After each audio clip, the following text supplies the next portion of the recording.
It's great to see so many after an exam. That's awesome. Oftentimes students have the impression that after the class period after an exam doesn't cover anything. And so therefore you don't need to go. So thank you all for being here. That's great. I have not graded all the tests, and as I mentioned last time, I do not submit grades or obviously return tests until I've graded an entire class. That's just for the sake of consistency. So I won't, in fairness too, I don't want to get any of the tests back until I've completed them. So I will have them definitely this weekend. I'll post the grades this weekend. And I will have them for you next Tuesday. Next Tuesday, you do have a discussion on Laura Garcia's paper on ontological arguments. Today we do have Anselm, and I did give a suggested reading posted here. Anselm's ontological argument, which is the fuller text. The reading you have from today is about 3 paragraphs from Anselm. Not terribly helpful, although the fuller reading does repeat itself a bit. I think that's why this text had it truncated a bit. The suggested reading gives you a lot more detail if you have the time. I highly encourage you to read it. Then you've got a critique of the ontological argument with Immanuel Kant, which I will talk a little bit about. That's suggested. That's not required reading. It ought to have been included, I think, in this textbook. It's such an important text, Kant's reply. In fact, we only call it the ontological argument, which I'll define, because of Immanuel Kant. He's the one that named it. He had a way with words, did Kant. So, this reading, which is new to some of you, to others, it is not new. You've seen it before, but it doesn't hurt to be reminded about the text. How many have read Anselm before? 1, 2, 3, 4, 5, roughly 6. He's a medieval scholar, a medieval philosopher, theologian. He was Saint Anselm, Archbishop of Canterbury at one point. That's the hat or mitre that they would wear. Those are the days of the cool hats. Kids these days, we just don't have as cool a hats as that. It's not nearly as cool. You wouldn't be able to walk in the doors with it, but it's worth it.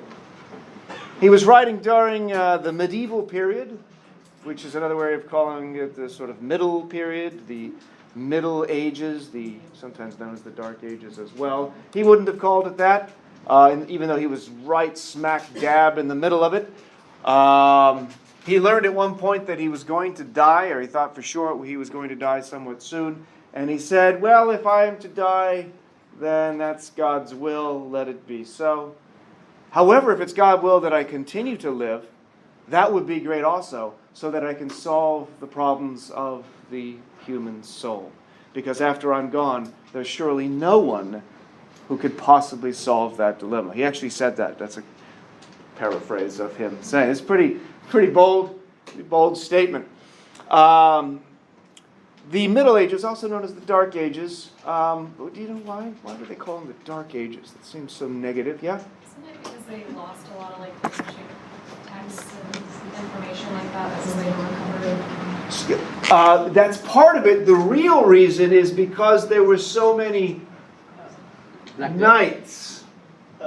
That's a previous joke. Some of you, you just missed a joke. Yeah, you can clap for it, but I'm not going to repeat it. It is the best joke ever written. Or spoken. There are so many nights. You see what I've done there? Nights? Dark Ages? No? Why do you have to explain? Don't explain. If you want to know about how jokes are funny, come to the Neuroscience Club on March 20th. I'll be giving a talk to the Neuroscience Club, or anyone in the Neuro Club? Is it called Neuro Club? It was the #1 student club of the year, like in a couple of years in a row. Anyway, they have a meeting on Friday the 20th, 11:30 to 1, I think.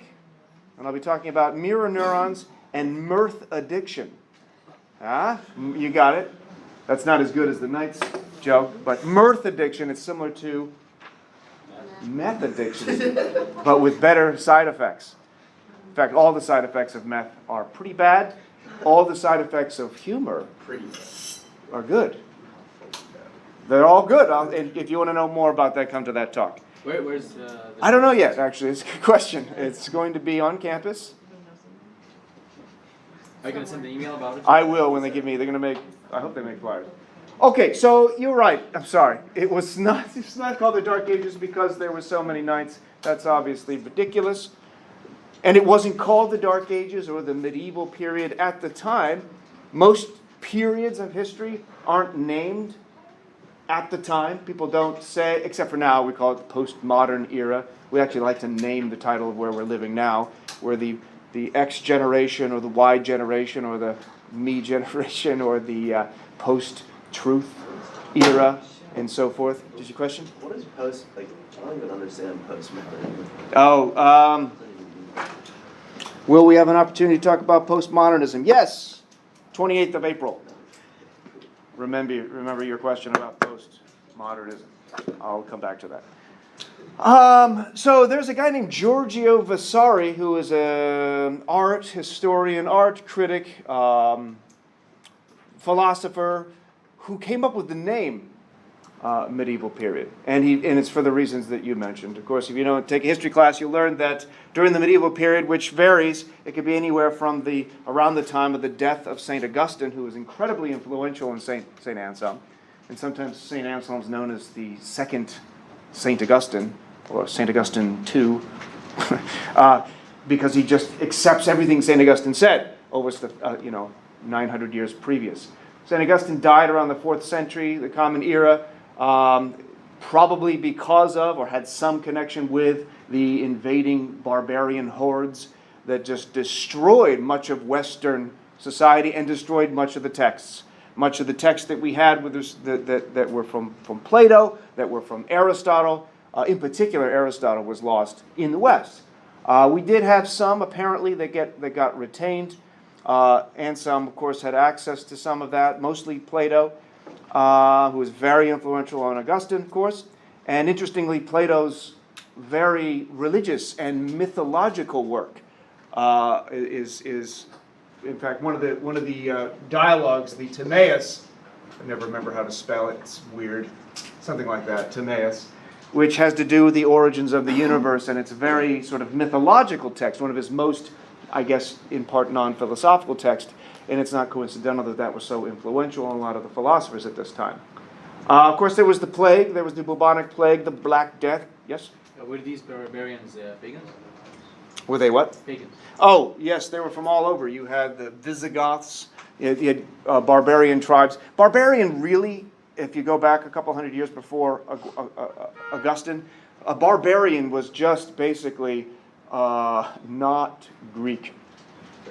That's all it really meant. In fact, the term, I don't think it was Aristotle, but it was sort of arrogant Greeks who said, if you don't speak Greek, it's all a bunch. It's actually coincidental that we've shifted it now, but at the time it was, look, if you're not speaking Greek, then it all sounds like bar to me. Barbarian. That sounds like a joke. I don't mean that to be one. That's truly where that term originated. And what do we say now if we don't understand something? It's all Greek to me. Isn't it weird how we've just shifted that? So they could be, so all of them are pagans or some of them what constitutes a barbarian? So Visigoths, Huns, they come from what we now call Hungary. They came from all over. It's hard to explain, they were not incorporated under any kind of Christian kingdom, for example, so they would not have been, as far as I know, Christians at the time. Although it gets complex when Constantine comes in and when the Roman Empire becomes the Holy Roman Empire eventually and starts to bring together and Christianize many of the non-Christians, and this transfers into Germany, and you start to see what were otherwise barbarian tribes in Germany start to adopt some of the Christian views. And Christians, by the way, also adopt some of the German views. This is where we get the Tannenbaum, Christmas tree, and the Festival of Lights. All of this we get originating from some of these Germanic tribes initially. And so, anyway, much of the literature Philosophy, of course, the writings of the classical Greek primarily, but Roman culture, were destroyed or lost in the West. They weren't lost in the East, in Byzantium. They weren't lost with the Arab philosophers. The Arab Renaissance happened around the 8th and 9th, or the 9th century. They had the works of Aristotle. They had the works of Plato. They had all of it. And it wasn't until a little bit after Anselm started to trickle in during the late medieval period that the Islamic scholars who had access to this classical Greek philosophy had finally translated it into Latin, which was the language of the intelligentsia. Everyone who was learned spoke Latin. And once that works of Aristotle in particular got translated and brought back, so to speak, to the West, people like Aquinas, as we'll see in the coming weeks, and Anselm and other Christian philosophers and scholars and Jewish scholars could not ignore it. I don't know what it's parallel to, but it's like finding a treasure trove of, I don't know what to compare it to. Oh, actually, I do. It'd be like finding hidden gospels that you didn't know existed. And then you find like 10 of them and you realize, oh my gosh, this changes everything. It's not even quite analogous. And why is this important? Anselm, and I think it's accurate to say of much of Western philosophy, it is an attempt at taking the rationalism, the logic, the philosophy, as we know it today, from Aristotle, Socrates, Plato, and making it fit with the theology of Judaism, Christianity, Islam, for example. Much of Western philosophy is an attempt to find a compatibility and the interweaving of these two huge strains within human history. And I think that's the case, and it's still the case today, when you look at some of the philosophers who are writing in philosophy of religion, as we have looked at thus far.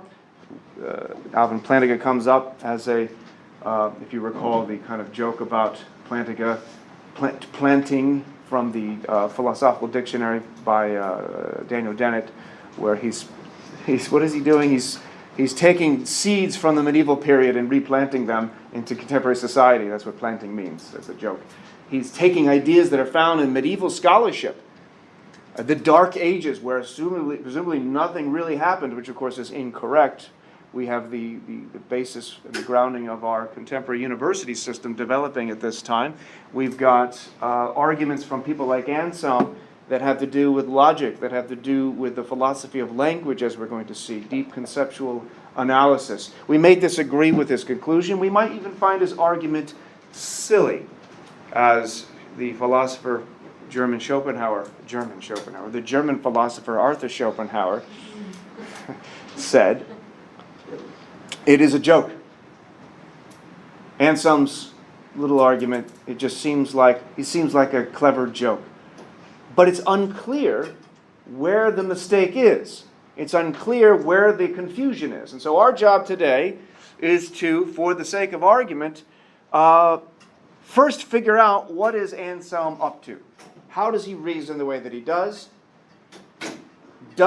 If we accept his claims, and we'll look at some of his presuppositions, that is unargued for assumptions, do they, if true, lead to the conclusion that he's offering? And I'll just tell you the conclusion he's offering is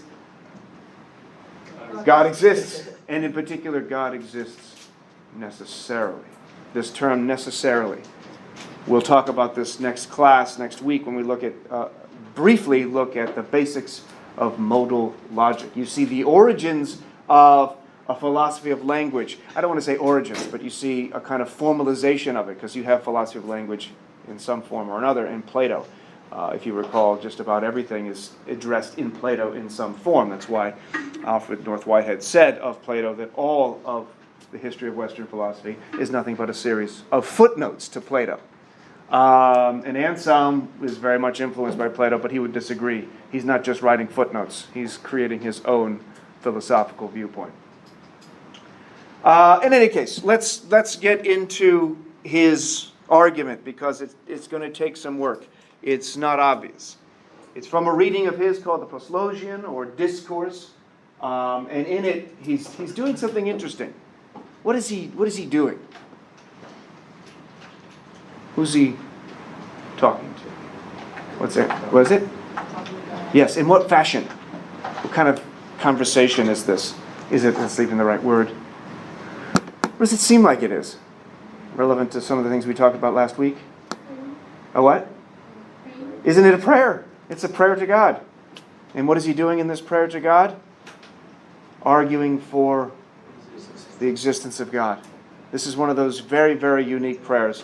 What's the point of prayer? It's to prove. It would be weird if in the prayer you were proving the existence of the entity that you were praying to.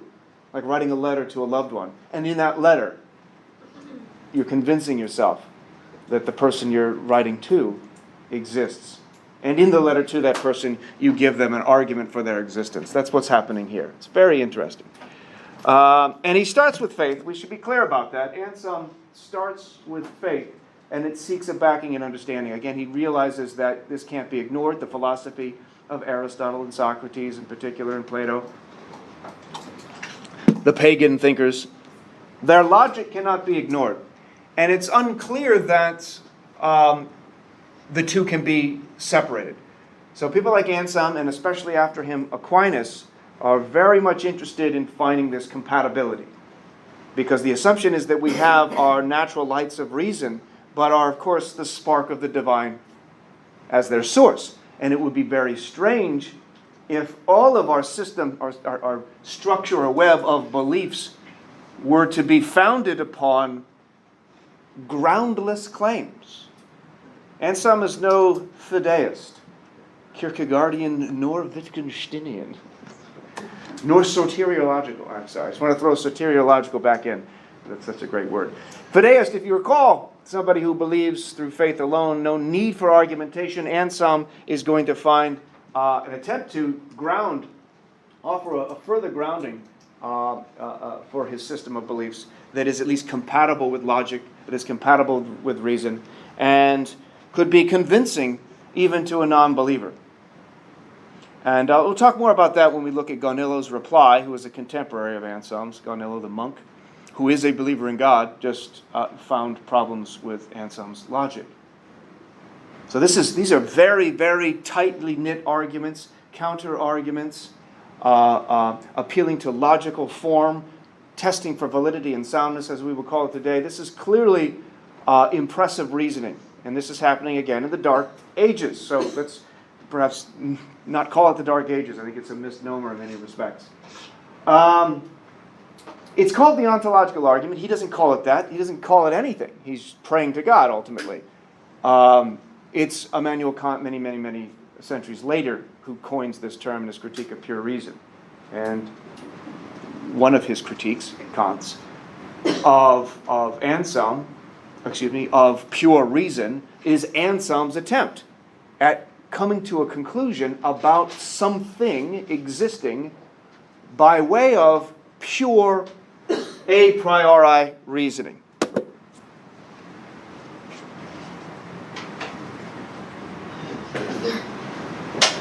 So, he's going to get on that skateboard and this guy go back and across just for fun. Did everyone get this joke? Can I erase it now? Did you all get it down? Oh, yeah.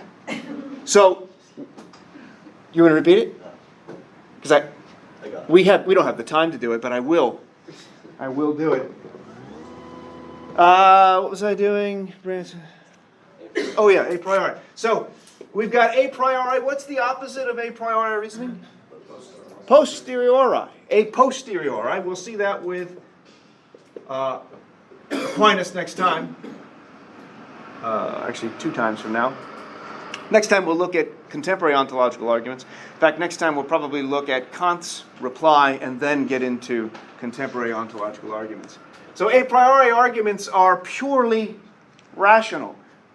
Pure reason, not using our experience, not using our 5 senses, not needing to leave our study, as Descartes was fond to do, sitting around. In fact, Descartes has a version of the ontological argument I'll put up for you. In fact, Descartes' version, way easier than Anselm's, as we're going to see.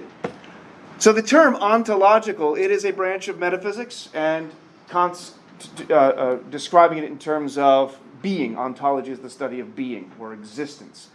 And in this particular case, Anselm is trying to show that the common conception of what God is, that everyone would accept. Everyone knows what the word God means. That purely conceptual a priori analysis connected with basic logical principles and other presuppositions when put together lead to a conclusion, a logical entailment that we just follow, we deduce from the presumed claims up front, gets us to a conclusion that God exists. And one of the ways of starting this is to think about things that are necessary. Either that they necessarily exist or that they are impossible to exist. They are necessarily non-existent, like a fully round triangle, four-sided triangle or something like that, is non-existent, and it's non-existent by definition. You cannot conceive of a round triangle without contradiction. Correct? Let's make sure that's clear. So we know this. How do you know this? Do you look around? Is it from experience? Is it from going out into the world and studying things scientifically, empirically, taxonomically, looking around for round squares? We haven't seen any yet. Therefore, we can use induction rather, and infer that there are no round squares because we haven't found any yet. You don't do that. Instead, you know from the very definition. The question we want to ask now is, are there things that must exist by definition? If we can go from the definition, the conceptual analysis of something, to its non-existence necessarily, doesn't it seem logical that we can do the same the other direction? Anselm doesn't put it this way. He doesn't put things very clearly. Let's start with that. You probably caught that. Did anyone read the suggested reading where it was the Fuller article? Anyone read that? You didn't have to. It was suggested. But it's more stuff in it. I'm going to read from it because it's got... The reading that Clark gives us, he's cut it up too much. And really, he's taken out too many of the hyphenations. It's not as fun of a read in his translation. So I'm going to go with the original translation that I had from many years ago. So what is it that must exist by definition? Of course, the answer is God. There's God now. That's the best image I can find of God. He's played God, I think, in at least 3 different films. Am I right? So that's God. What are some of the presuppositions? If you had to define God, which we've kind of gone through with the Davis reading and the traditional attributes of God, it's pretty straightforward to just simply say something like, God is the greatest being possible. There's nothing greater than God. If you can think of something greater than God, then that thing that you just thought of, that would be God. Not the thing that's less than God. That doesn't make it. Not the thing that's less than. God is that, than which, what's the phrase? Good, very good. God is that, than which none greater can be conceived. It's an odd phrasing, that, than which, and he does that a lot. He says that, than which, perhaps too many times for our tastes. I do like this phrase. I like it so much that years ago I started a philosophy club. My previous school, we called ourselves that club than which none greater can be conceived. They're still around at the school. There's no other club with that name, obviously, because You can't conceive. and if there were, there'd have been some serious battles. We'd have sued them. It would have been a divine lawsuit. So that than which none greater could be conceived. Now what does that mean? Let me see if you get the argument just from his direct text. This is from the suggested reading. I think it goes into more detail. It would be chapter 3, so he doesn't even give you the headings of chapters in this. Chapters are very short. But in chapter 3, this will be page 150 of the suggested reading on Anselm. I'll just give you the paragraph, which some of you might know this already from the intro class. This is one of my favorite paragraphs in the history of philosophy. I took a philosophy of religion class in 1994, and this was assigned. And then I became a philosophy major. I don't think because of this paragraph, but because of the class. So that was a long time ago. But this is still one of my most favorite paragraphs in the history of philosophy. I haven't committed it to memory even since then, which tells you that it's not easy to remember. Question? Wouldn't you have been like only 4 years old if you took a class in 1994? Well said. I was a precocious child, like John Stuart Mill. I had read all of Plato in the original Greek by the age of 3. My dad wanted me to be better than Mill. Mill did read all of Plato in Greek, but I think like around by 8. Not ridiculous, like 4. And then he had a nervous breakdown in his teens, did John Stuart Mill. So it didn't pay off because Dad was too much of a... But anyway, I'm sorry. Thank you for that accurate comment. All right, so chapter 3. That God cannot be thought not to exist. As a 4-year-old, this just blew my mind. He says, and certainly this being so truly exists that it cannot be even thought not to exist. For something can be thought to exist that cannot be thought not to exist. And this is greater than that which can be thought not to exist. Hence, if that than which a greater cannot be thought not to exist, then that than which a greater cannot be thought is not the same as that than which a greater cannot be thought, which is absurd. Something than which a greater cannot be thought exists so truly then that it cannot be even thought not to exist. And you, Lord our God, are this being. You exist so truly, Lord my God, that you cannot be even thought not to exist. And this is as it should be. For if some intelligence could think of something better than you, the creature would be above its creator and would judge its creator, and that is completely absurd. And it goes on. So there is an argument, based on this definition, that such a being exists. In fact, it exists in such a way that it cannot not exist. Now, it's a little confusing because it's written to God, and presumably Anselm assumed you know what I'm talking about.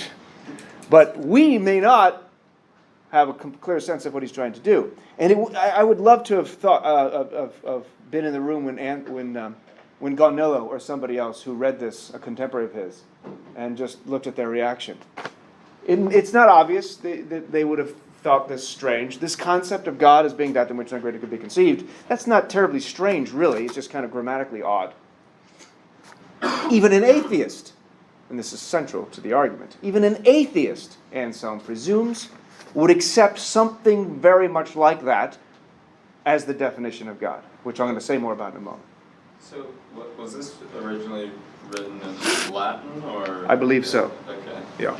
Maybe it flows a little bit better in Latin. It's just unfortunate Well, if you- translation. I think that's my favorite No, translation. I What are you talking about? So, you're right. Look on page 9 of your reading.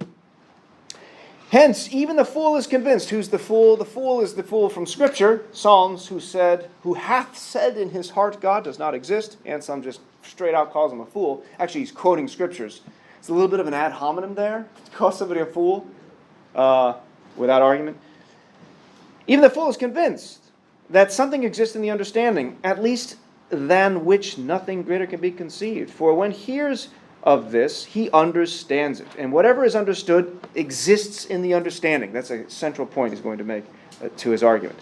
And assuredly that, than which none greater can be conceived, cannot exist in the understanding alone. For suppose it exists in the understanding alone, then it can be conceived to exist in reality which is greater. Therefore, if that, than which nothing greater can be conceived, exists in the understanding alone, the very being than which nothing greater can be conceived, is one than which a greater can be conceived, but obviously this is impossible. Hence there is no doubt that there exists a being than which nothing greater can be conceived, and exists both in the understanding and in reality. That is in fact clearer than this translation I read to you. It's not nearly as fun to read, though. So that's why I stick with the earlier one. But his point, actually, could anyone give us a nutshell argument, overview of Anselm's argument that God exists before we get into it? How would you? I guess it sort of follows, so he's defining it, or defining God as the greatest thing that can be conceived. And then he's saying, it's way greater to actually exist than to not exist. Oh, yes. Next week I'm going to look at a potential counter to that, which is a funny counter. I meant to be somewhat amusing. We'll see. So remind me about that. But yeah. So yeah, if you have an idea of a really the perfect meal, it'd be more perfect if that meal actually existed. Yeah. Then if it only existed in the understanding. Which by that he means you're conceiving of it, you're thinking of it. Yeah. I imagine whatever the perfect meal is. Yeah, go. So good, it's just by the definition of God, he has to exist because it's more perfect to exist than not to exist. Yes, as one philosopher put it, non-existence is a huge metaphysical flaw. That's a big one. Yeah. Very good. That gets at the majority of it. But how he gets there, we'll spend some time on. Yeah. Page 4 in our textbook has a good summation. Good. Yeah, I did have you read that. I don't think I put it in the. Did I include it on the syllabus? Yeah. Oh, did I? I hope. Good. Good for me. Didn't mess that up. So page 4. Which part are you talking about? The proof given in 1, 2, 3. That's actually Descartes. Oh. That's direct. Does he tell us that? No. Interesting. That's Descartes' version. Or Leibniz / Descartes. They both had a version that's very similar to that. Yes, that's much clearer, and we'll see whether or not it's the same kind of thinking that Anselm is up to. Anselm's kind of going from a conceptual argument, and Descartes going from a definitional argument. And if there's a difference between them, we'll see. All right, so good. So you can look at that again. I have an example of that too on the slides. So here's the first presupposition, that he doesn't really defend, and we could look back to the Davis article. We could look back to your common sense notion of what you take a divine being worthy of worship to be. You may be an atheist or an agnostic, but you would still have a conception of what people mean by the word God. So here you already are getting into the philosophy of language. What does this term God refer to? What is the sense, so to speak, of this term? What comes to mind, the connotation? What does it connote? And then, of course, there's what we call the reference as well. For those of you who were in the contemporary philosophy class and who will take it next semester, hopefully to see some of you, the 203 class, we know from Gottlieb Frege that words have meaning in more than one way. Like the word dog can have a sense, a connotation that may be different between you and I. You may hate dogs, and so when you hear the word dog, what pops into your head, what you imagine, what it connotes, the sense is something that's smelly, loud, ugly, whatever. If you like dogs, then you might have a different sense of that term. Oh, I didn't do dog purposely. Did you see what but the referent dog would be the same for everyone. It's pointing to a particular breed of animal, or pointing to a particular entity in front of you, dog. So there's a sense and there's a reference. I'm going to come back to that distinction. It's really going to be important. And it's implied. There's an element of it in Anselm's argument some 800 years prior to Frege. Yes. So it sort of assumed with Anselm that there is because the word God has this particular sense, then it must have this particular reference. That's one way of putting it. The sense determines its reference. Yeah, it's just I don't know. Has anybody?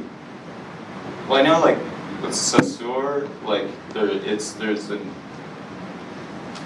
the chain of signifiers doesn't actually lead ever to a material or like Yeah. a real referent. It's purely like contextual, and Yeah, well, do we want to get into Ferdinand de Saussure?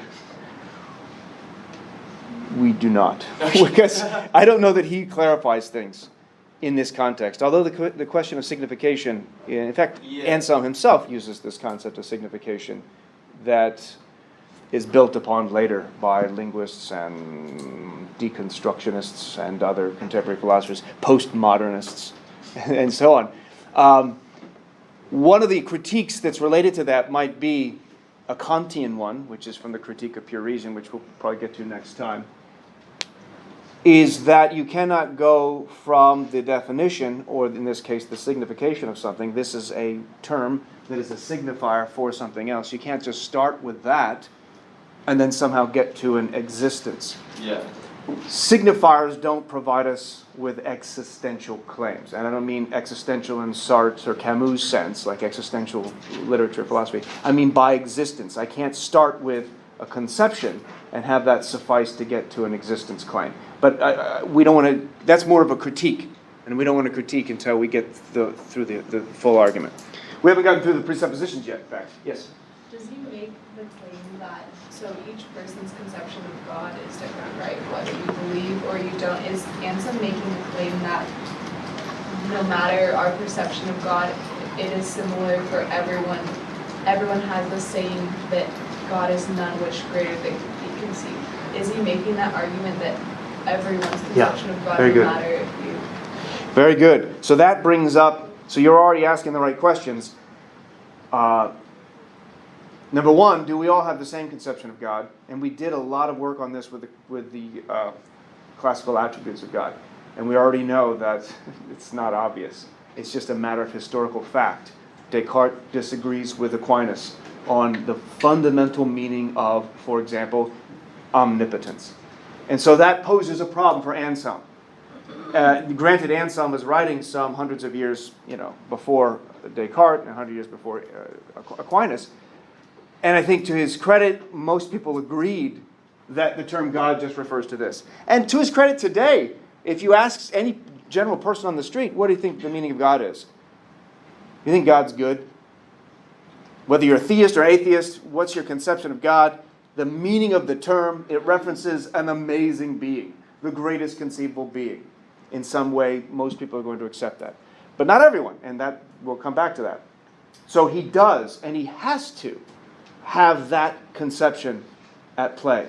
Because if we all start off with a different definition, this argument may not go through. But I don't want to get to that one yet. All right, so this is the conception he says is the definition of God. And importantly, theists and non-theists alike start with that definition. Another is that, and this was, Jesse was talking about this moments ago, anything that you're talking about, whatever it is a greater thing if it exists both in your understanding and in reality. Whether you're conceiving of a perfect meal, whatever your perfect meal is, or for me, it's like the perfect car, which of course happens to be the Porsche I own. I'm conceiving of it right now. I'm thinking about it. It's in my driveway. Actually, it should be in the garage. Damn, birds! I'm gonna shit all over it. So, say again? You don't bring it to work? No. The speed bumps here? Are you kidding me? I ride my bicycle to work. Actually, today I did have to drive in, but I drove my other car. So, I can have a conception. In Anselm's language, I have it in my understanding. That Porsche exists in my understanding. That perfect meal exists in your understanding. If it only exists in your understanding, then that entity, the thing in question, that you are thinking about, and it's weird language, I know, to say that it exists in your understanding, you're conceiving of it. If it only exists in your head, then it is not as good as that same meal, same Porsche, same being that exists both in your understanding and in reality, and in my driveway, you see. It's always a better thing in itself to exist in the understanding and also in reality. So what makes it better that like everyone else can be a part of it too? Very good. So it's better. Let's clarify that, because he doesn't. It's a better thing in and of itself. It's not, it's better for me. It's not like, oh, this Porsche would be better for me if it existed in reality in my driveway, because then I could drive it. But it is itself a better thing. It has more being, I guess. It has more existence. It has, in order to have any other good qualities, it has to first exist to possess those qualities. And something that is only existing in my understanding actually can't have any of the other qualities at issue. A God that exists only in my understanding can't have any of the actual omnis, omnipotence, omniscience, omnibenevolence, and so on. A Porsche that only exists in my understanding is not as good as that Porsche that exists in reality. Not just for me, but the thing itself is a better thing. Although you raise an interesting question. Because now better, you're saying better than. How do we avoid the relational concept, which goes back to Anna's conception too, of are we all going to have the same notion here? And it's going to rely upon a conception of perfection, as we'll see. Which seems like, perfect. That's as high as it gets. Surely we'll all come to agreement on that.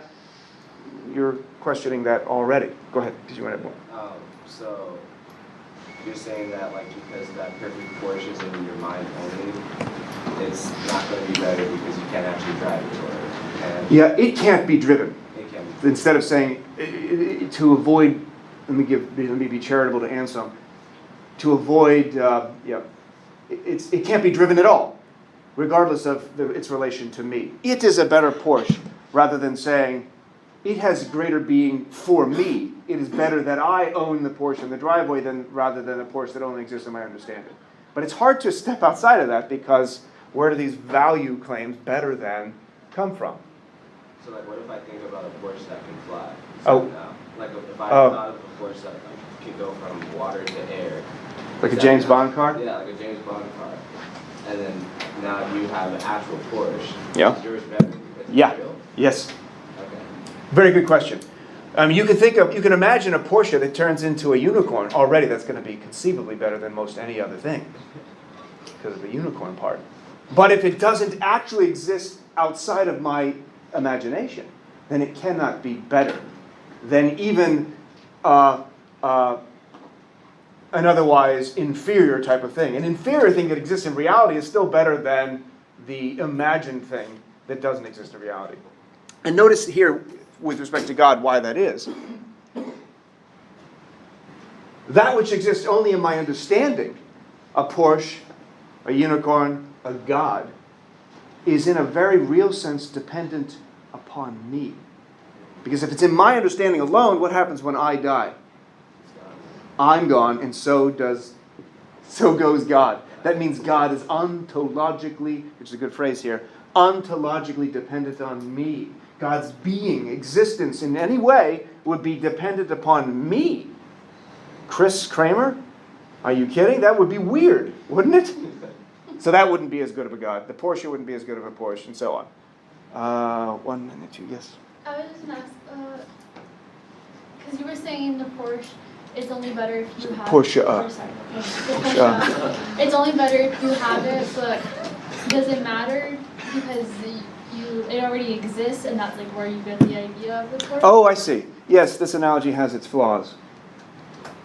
Do you want to jump to the gondola with a lost island? Perfect island? Maybe that. I don't want to get into that yet because that's a critique, but consider that perhaps then as a potential analogy. But you're right, there are already existing Porsches, and that's where I didn't come up with a Porsche on my own, although we could create our own car that flies in our imaginations, of course. But those such things are completely dependent upon us. This gets into some very interesting analogies with painting. Do you remember the artist? Does he include that in this reading? Imagining the artist who has an idea in his mind of the painting that hasn't created yet.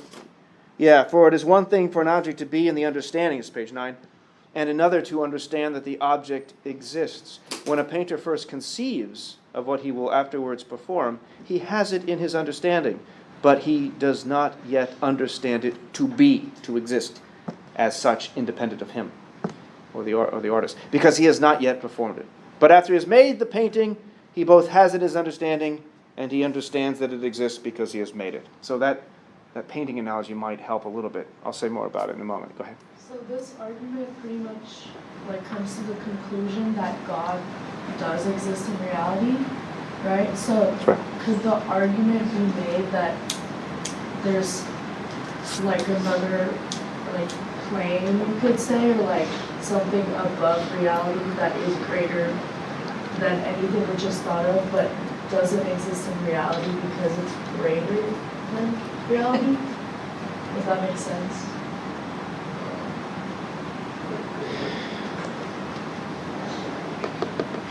I don't know. No, I see what you're going. I see where you're going with that. I don't think it'll work, but do you know? Well, heaven comes to mind, but heaven is less good of an ideal state, of a place of infinite bliss, if it only exists in our understanding, and if it doesn't actually exist, if it's not part of realities that are instantiated. If it's only, although I don't know if I'm getting at what you were saying, when you were saying above I guess this it's like existence, this plane of existence. existing not only in the understanding, but also not existing in reality or reality as we conceive of it. Then non-existence is still always going to be that huge flaw. I mean, I can imagine a heaven in which I get everything that I can possibly conceive of. That heaven is in fact not even as good as this actually existing world. Although that raises interesting questions, of course, with respect to literature, with respect to possible worlds, which I want to talk about next time. A possible world is one that is conceivable. This concept of possible worlds becomes extremely important. It comes out of Leibniz, going back around the time of Descartes, 1600s. But we see it with philosophers like Alvin Plantinga and David Lewis, contemporary philosophers, who use it to analyze what's known as modal logic, and applying modal logic, which deals with possibility and necessity and contingency. These concepts we'll make sense of next time, that deal with think about movies. Movies construct logically possible worlds to an extent. We can call them possible worlds. It doesn't quite get at the philosophical conception that David Lewis and Alvin Plantinga, for instance, conceive of. But we want to talk about contingent beings like us. We exist. We're possible beings. We exist in this actual world. And this actual world happens to also be, technically speaking, a possible world. But there are other worlds we could imagine that are very, very similar to this one in every way, except that we don't exist in it. You and I don't exist in it. That's a logically conceivable world.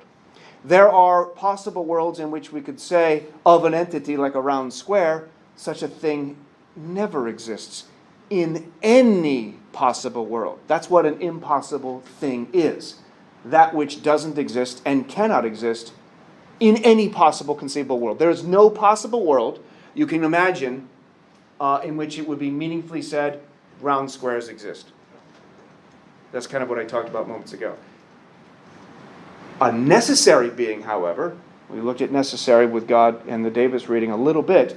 When you put it in terms of modal logic, a necessary being is one that exists in all possible worlds, which would have to include, which one?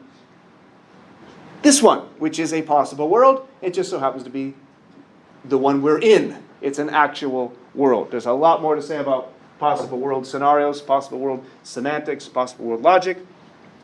But we can imagine these different scenarios. But nevertheless, from Anselm's perspective, unless God, for example, is part of or as existing in such a way that is independent, mind independent of any of us, because we're presumably ontologically dependent on God, not the other direction. So this term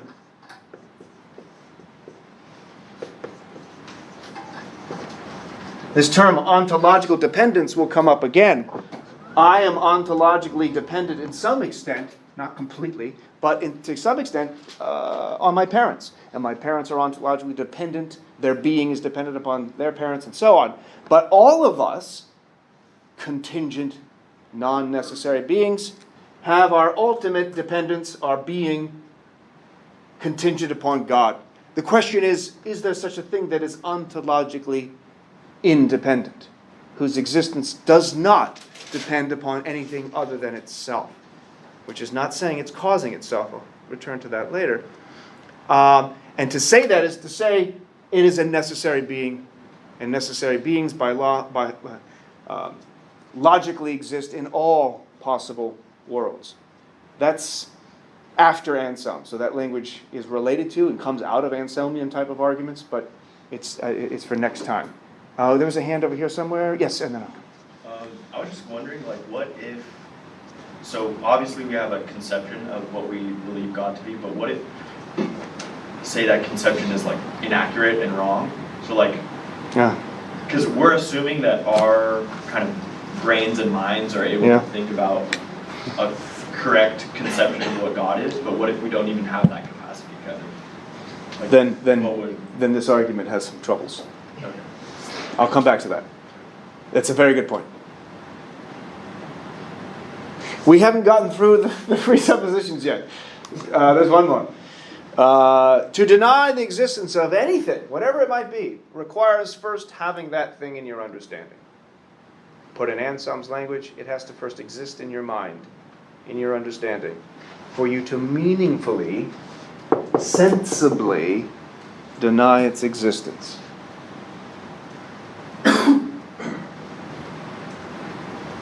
So,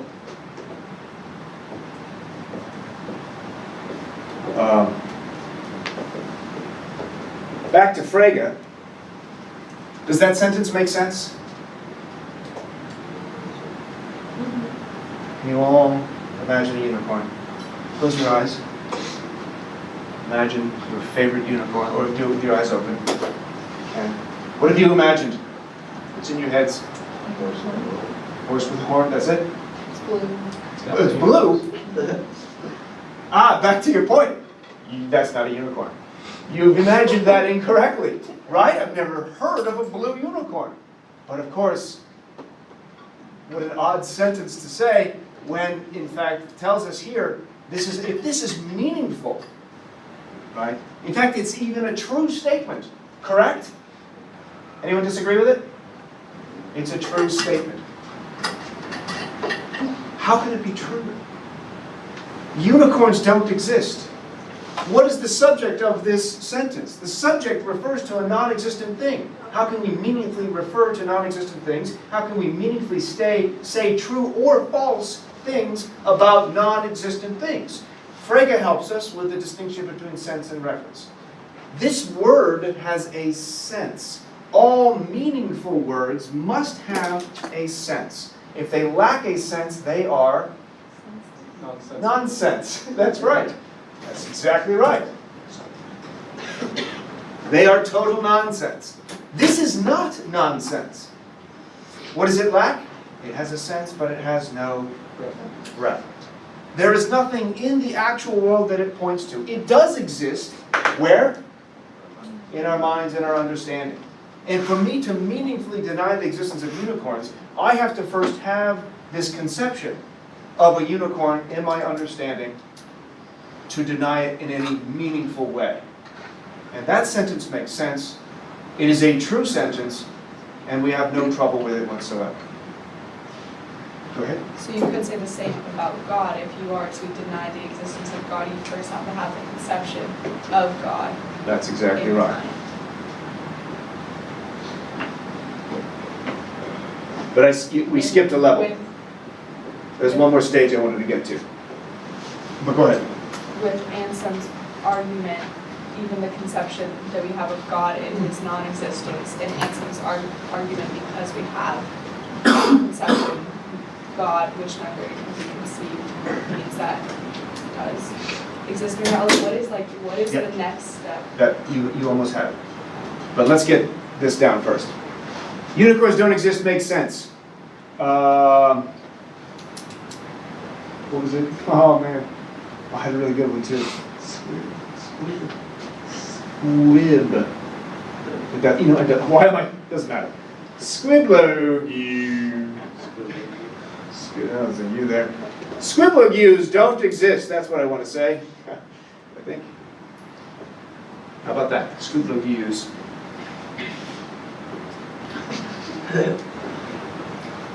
This is a symbol that makes the sound "u."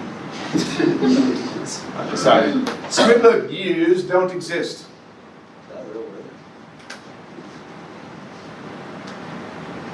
What do you say to? Actually, that's the right question. Go ahead.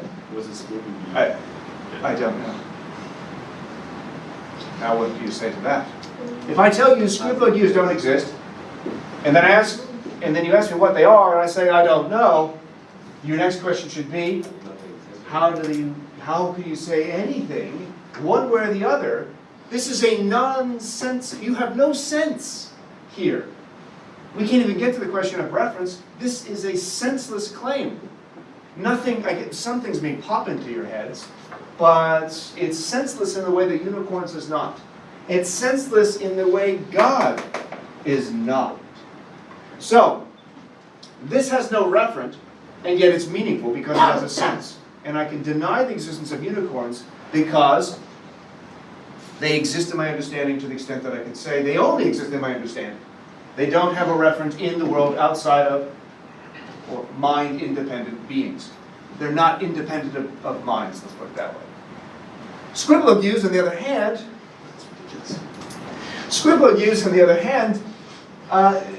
don't have a referent nor a sense. I cannot meaningfully deny the existence of them because they don't even exist in my understanding for me to say one way or the other anything about their existence. God, Anselm claims, like unicorns, does have a sense for theists, agnostics, and atheists alike. And that sense is that definition, that in which none greater can be conceived. You combine that definition with this logical precept and this presumably obvious claim that it is greater, whatever it is, if it exists both in our understanding but in reality, and then we get to your point here, God has to exist in the understanding of the atheist, for the atheist to meaningfully deny God's existence. But once the atheist has God in the atheist's understanding, by definition, on pains of being irrational and contradictory, the atheist has to then at the same time say, God either exists in the understanding and reality, because that's the definition of God, and therefore not be an atheist anymore, or maintain one's atheism and engage in a blatant, irrational contradiction, and say, that than which none greater can be conceived is a being than which a greater can be conceived. When I deny the existence of God, I have denied that. When I deny the existence of God, I have said I can conceive of a being greater than the greatest conceivable being. That's a contradiction. That's an absurdity. That's why he's a fool, the atheist, says Anselm. And that argument, I haven't given it to you yet. That's it in a nutshell. Yes? So would it be considered an absurdity if there was a reference for something but no sense? Like, is that something No. that's considered completely impossible? Yeah, logically, semantically, conceptually, what would be something that has a referent but no sense? I guess it could be, if I look at, I don't know why Crocodile Dundee came to mind. Because there's a thing he was pointing to when he went to New York. Crocodile Dundee went to New York and he went to a fancy hotel and there's the toilet and then there's this other thing. That had a referent, but it had no sense for him, maybe. It's like, what the hell is that? He's pointing to it, and oftentimes referent is point to, ostension. What is that? And then he figures it out. I should wash your backside. It was a bidet. I've never been in a hotel room where there was a bidet. So I didn't know what the hell he was talking about there. So it's possible then. Oh, wait a minute, there's a joke here. Okay. Bidet, mate. Okay. Just wanted to get that out. Go on.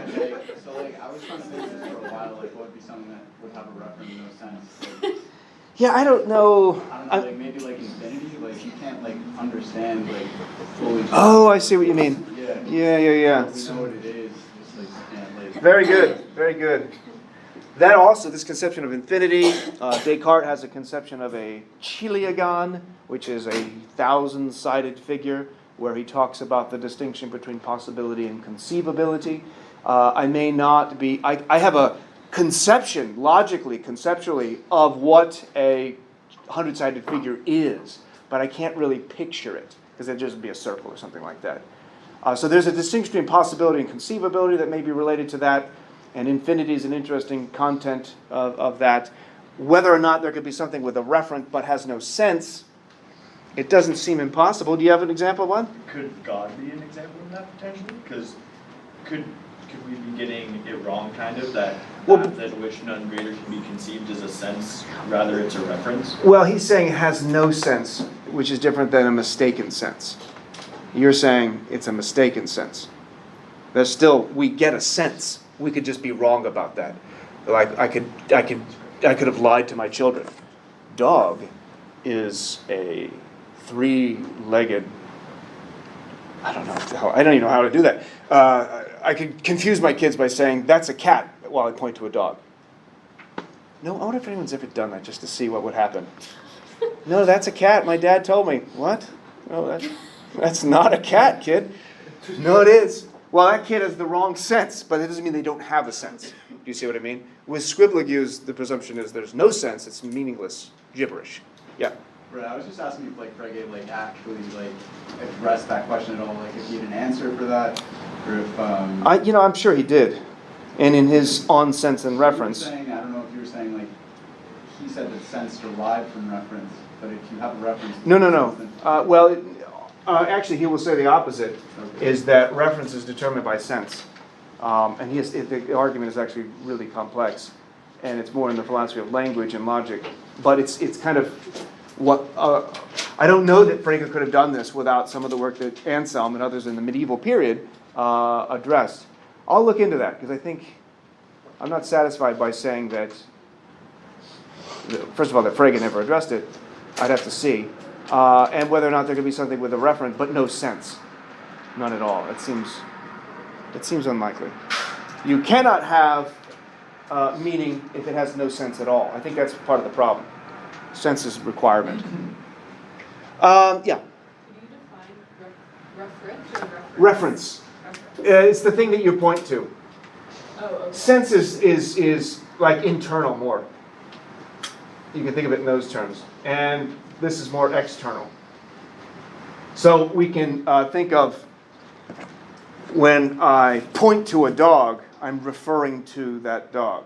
When I hear the word dog, it gives me the connotation that is, and logically call it the intentional meaning. Like in my head, it has these features that, there's going to be a lot of agreement, but there can be some distinctions that won't be found the same way as the reference. The reference is pointing to, if you want, the more objective entities in the world. I can point to particular types of dogs or entities right in front of you or something that's being referred to.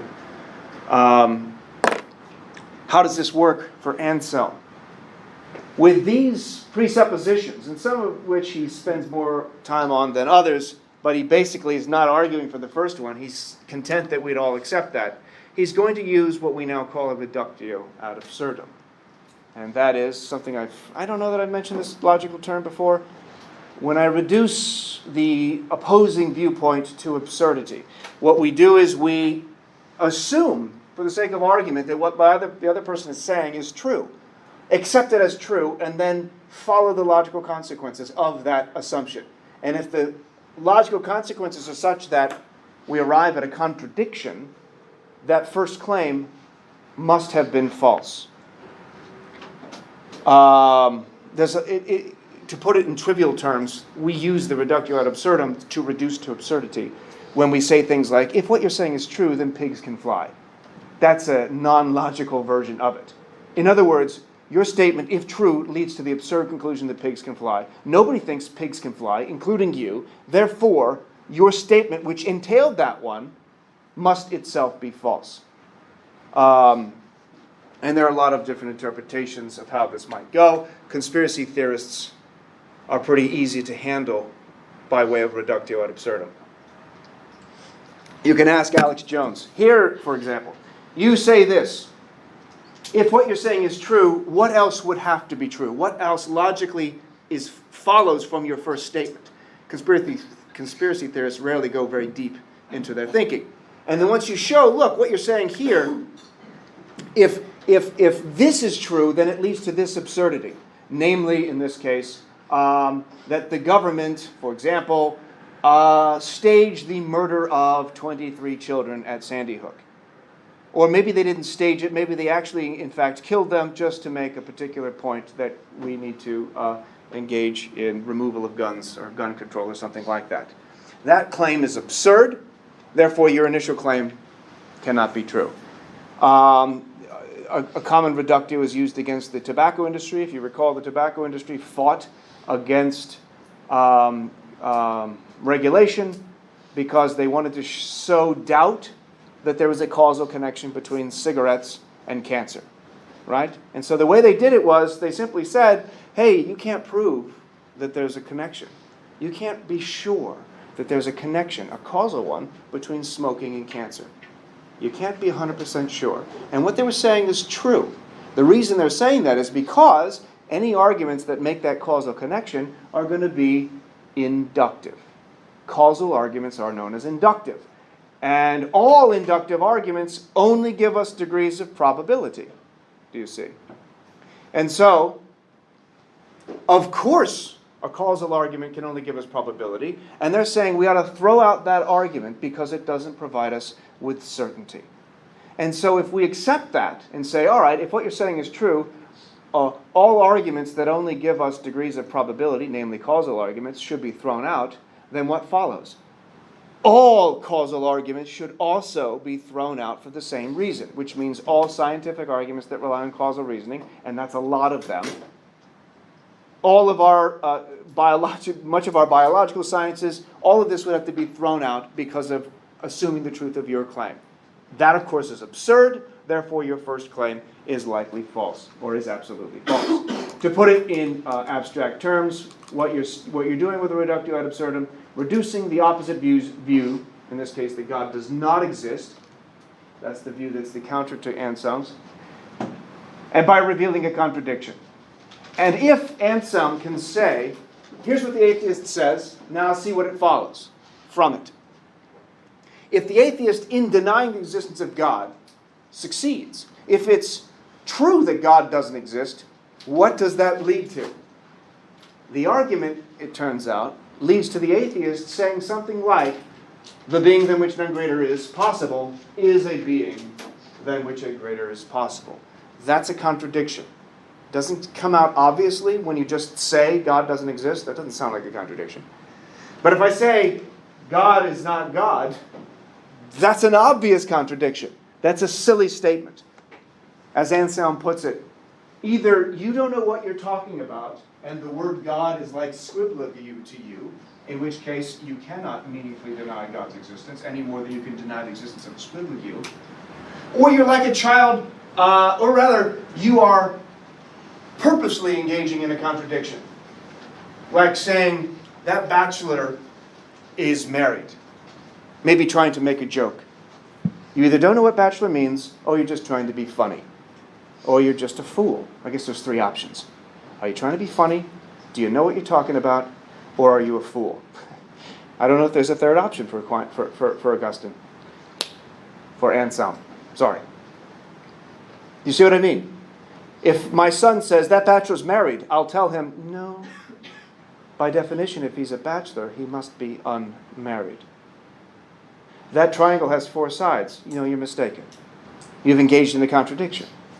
To say God does not exist is logically equivalent, Anselm is saying, as saying that square is three-sided. That circle is a triangle, that bachelor is married, and so on. Those are blatant contradictions. Anselm will use examples of heat in other terms. And contradictions are terrible. If there's a contradiction in my argument, then something terrible has gone wrong. Logicians despise contradictions. Remember, contradiction means to literally speak against. In this case, speak against oneself. So, how does the argument go? We have 10 more minutes. How's everyone doing? Anselm can get a little bit, I guess, tedious. Is that the word? This is hardcore metaphysics. As Bertrand Russell once said, one should only really do deep metaphysics for about 3 minutes a day. Beyond that, you've wasted your time. But we don't have time to just meet for 3 minutes. Yeah. Here's the argument. And I posted the slides, or I will post them at least, so you don't need to write all this down. But here's a variation of this argument that Anselm, that I'm pulling out of that mess that I read to you from chapter 3, that God cannot be thought not to exist. Premise 1, the reductio ad absurdum. Let's imagine the atheist supposition is true, that God exists in the understanding alone, right? We can at least admit that the atheist is saying, I understand what you're talking about with God, and I understand that thing only exists in our understanding, and that's it. Existence in reality is greater than existence in the understanding alone. We take that presupposition from Anselm and make it a premise. God's existence in reality, we can at the very least conceive of it. That's going to be important next class when we look at logically possible scenarios and we look at modal logic from people like Plantinga and Laura Garcia's conception of it in her overview of different ontological arguments. It's conceivable, right? It's not something that's logically impossible for us to imagine, she's saying. Premise 4, if God did exist in reality, then that would be a better being than a being that only existed in the understanding. Think of it as the exact same being. Everything that we conceive of being God, that would be much better if it existed both in our understanding and in reality. It is conceivable that there be a being greater than God, premise 5 says. And it would have to be included if one is an atheist. And on the face of it, grammatically, syntactically, that's what I meant to say, that makes sense. There's no grammatical confusion there, there's no ambiguity, until we realize what exactly is being said here. It is therefore conceivable that there be a being greater than the being than which nothing greater can be conceived. This is what Anselm is trying to get the atheist to admit they're really thinking and saying. And once we put it in language like this, we realize something has gone terribly wrong. Because look, it is false, says premise 7, or rather, it is inconceivable that there be a being greater than the being than which none greater can be conceived, because that would be a contradiction. To quote Anselm, you stupid fool, page 151. Oh, that would be, you don't have that one. That's page 151. Yeah, he really does say that. Why did the fool say in his heart there is no God, quoting Psalms, when it is so evident to any rational mind that you of all things exist to the highest degree? Why indeed, unless because he was stupid and a fool? Okay, stupid and a fool. I put stupid fool. I misquoted him on that. I apologize.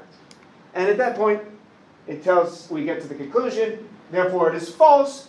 We deny the initial supposition. It is false that God exists only in the understanding and not in reality, external to any minds. This is the argument in full that Schopenhauer called a cute little joke. But where is the flaw? And I think some of you have sort of touched on some of the problems already, potentially with it. Go ahead. I'm presuming that atheists actually think that there's a being greater than God. It isn't necessarily the case.